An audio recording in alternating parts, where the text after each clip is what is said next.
তারপরে হচ্ছে ফির নাক মে পানি ডালিয়ে, লাখে পানি ঢালো। তো এবার ও তো জীবনে কোনদিন লাখে পানি দেয়নি, ও কি করে বুঝবে? বদনা ধরে লোলটা লাগালছে, ঢালতে শুরু করেছে। আচ্ছা মরবে না বাঁচবে? মরবে না বাঁচবে? তাহলে না জেনে কাজ করলে লাভ হবে না। আর একটা আপনাকে বোঝায়, একটা লোক মোটর সাইকেল চালিয়ে যাচ্ছিল, সাইকেল চালিয়ে, আর রোডে উবার খাবার রাস্তাতে গ্যাপ করে পড়েছে, পড়ে আর হাঁটুতে ব্যথা হয়েছে। ডাক্তারের কাছে গেছে, ডাক্তার কাছে, ডাক্তার সাহেব देखिए तो मेरा यहाँ जो घुटना में दर्द हो गया है तो दवाई दीजिए। तो ওকে একটা মহলম দিয়েছে, দেখেছে जहाँ पे गिरे हो वहाँ पे लगाना। হ্যাঁ, মানে তুমি যেটার ভরে পড়েছো, হাঁটু যেখানে যেখানে তোমার ব্যথা আছে সেখানে লাগাও। এই বোকা পড়া লেখা হলে তো বুঝবে। হ্যাঁ, কাইচে দিয়ে ভুঁয়ে পড়েছে। আর মা যখন কেছে পড়তে জানা রে জুবনুজু জুবনুজু খা তো যাবি রে, তোকে কুটবো মুই।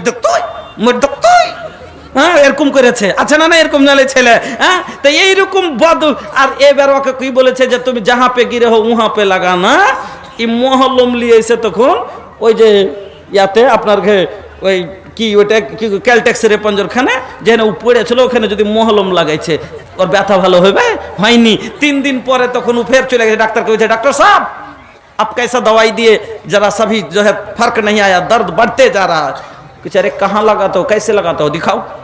कुछ यहाँ चलिए दिखाते हैं। तो ডাক্তার মনে করছে যে লোকটা হয়তো খুব লজ্জা করছে, এখানে কয়েকটা চেম্বারের লোক আছে তার লেগে। বলছে আচ্ছা ঠিক আছে চলো। তো ওদিকে যা হয়তো দেখাইবে, অন্য জায়গায় লেগেছে হয়তো দেখাইতে শরম করছে। হ্যাঁ, তো বাড়িয়ে গেছে। এবার ফের কইছে আব দিখাও, কইছে চালিয়ে কইছে বাহিরের দিকে যাইছে। এবার হসপিটাল থেকে বাড়িয়ে গেছে। আচ্ছা আব দিখাও, মনে করছে যে বাইরের সাইডে যায় হয়তো দেখাইবে। কইছে আব দিখাও, ওখানে যখন গেছে चलिए रोड दिखे हांटते शुरू करे थे। अरे कहाँ दिखाओगे, यही दिखाओ, यहाँ आदमी नहीं है। कुछ सर वो बात नहीं है, हाँ हम तो गिरे थे केलटेक्स में, चलिए ना वहाँ दिखाते हैं। तो चल बुझे काज करते হবে, না বুঝে ইবাদত করতে গেলে ওই রকমই যাই না করতে হবে, শিক্ষা করতে হবে, না হলে ইবাদত কবুল হবে না। যেমন না যাই না ওষুধ লাগাইলে ব্যথা ভালো হবে না। আমার বন্ধুরা, এই জন্য আল্লাহ রাব্বুল আলামিন নামাজের কথা পরে, আগে শিক্ষার কথা। কেন?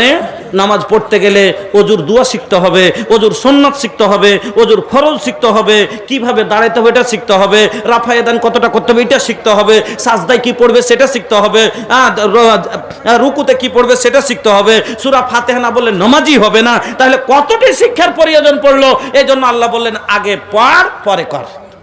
এবার চলুন আগে বাড়ি, সময় যে কতটা আছে।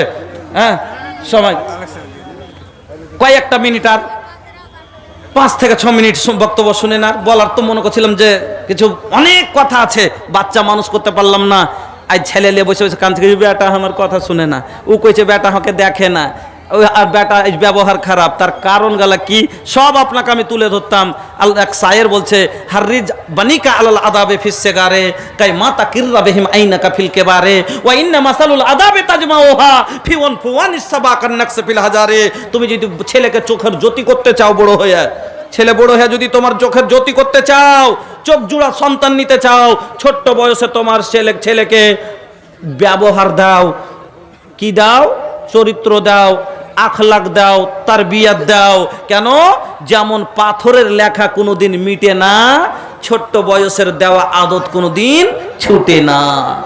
বন্ধু আমার, এই সন্তান যে আপনার এই মাদ্রাসা, আপনার নার্সারি করে দেন 1000টা নার্সারি আপনার বাচ্চাকে শিক্ষা দিতে পারে, দীক্ষা দিতে পারে না, শিক্ষা দিতে পারে, ব্যবহার দিতে পারে না। ব্যবহার মাদ্রাসা দেয় আপনাকে।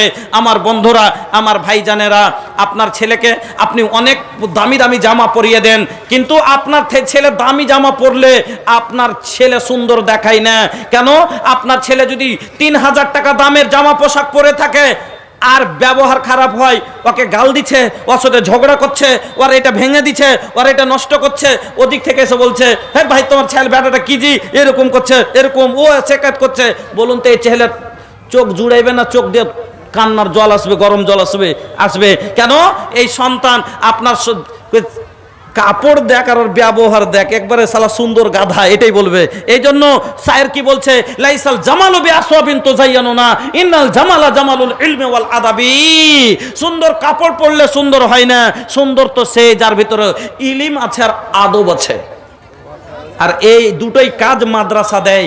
আমার বন্ধুরা, আপনাকে কত বলবো, যদি বলতে যাই রোজা, রোজা তো শিক্ষার দরকার আছে না নেই? যদি শিক্ষা না থাকে তাহলে রোজা কখন ধরবে, কখন ছাড়বে, রোজাতে কি হালাল কি হারাম এবার যদি না জানতাম, আমরা তো মনে করতাম যে স্ত্রী তো আমার টাকা দিয়ে নিজের বিয়ে করার স্ত্রী